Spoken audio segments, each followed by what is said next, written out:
We're at a momentous development in the last 2 years. We fought during these 2 years to achieve our war aims, and a central one of these war aims is to return the hostages, all of the hostages, the living and the dead. And we're about to achieve that goal. We couldn't have achieved it without the extraordinary help of President Trump and his team, Steve Witkoff and Jared Kushner. They worked tirelessly with Ron and his team, our team. That and the courage of our soldiers who entered Gaza and the combined military and diplomatic pressure that isolated Hamas, I think, has brought us to this point. I want to personally thank both of you, Steve, Jared. It's been long hours.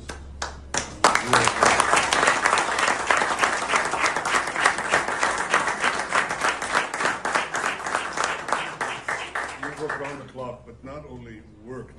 I think you put in your brains and your hearts, and we know that it's for the benefit of Israel and the United States, for the benefit of decent people everywhere, and for the benefit of these families who will finally get to be with their loved ones.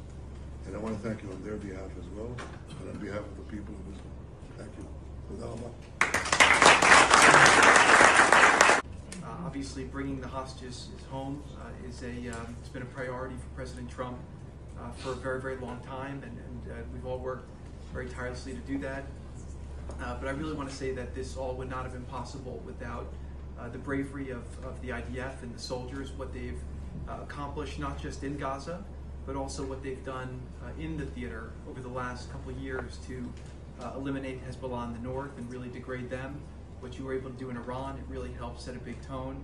But particularly seeing the way that your citizen army, I know a lot of you, probably all of you, have family, friends who were in this effort, really put your sacrifices on the line to fight for your country and to try to make a difference. I think that made a very, very big difference in there. And I want to just give a very, very special thanks to Prime Minister Netanyahu, who really did an incredible job with this and did a great job with the negotiations. You held your lines firm, and I think that between you and President Trump, you had a lot of alignment on what the end state should be. The hard job was the Prime Minister's. He had the job of protecting this country. He had the job of making tough choices with regard to how tough to be with Hamas, when to be flexible, when not to be flexible. I think to myself all the time, I lost sleep over it. What would I have done in some of those circumstances? There were times that I thought we should be more flexible, or your country should be more flexible. But the truth is, as I look back, I don't think we get to this place without Prime Minister Netanyahu playing it up.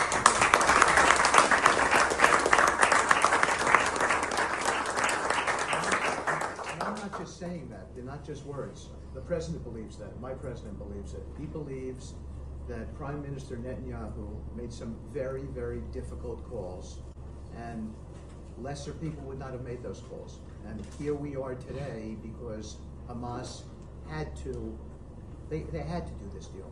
The pressure was on them, they were backed up, and you've got the bigger army, you were making inroads, and that's what led to this deal.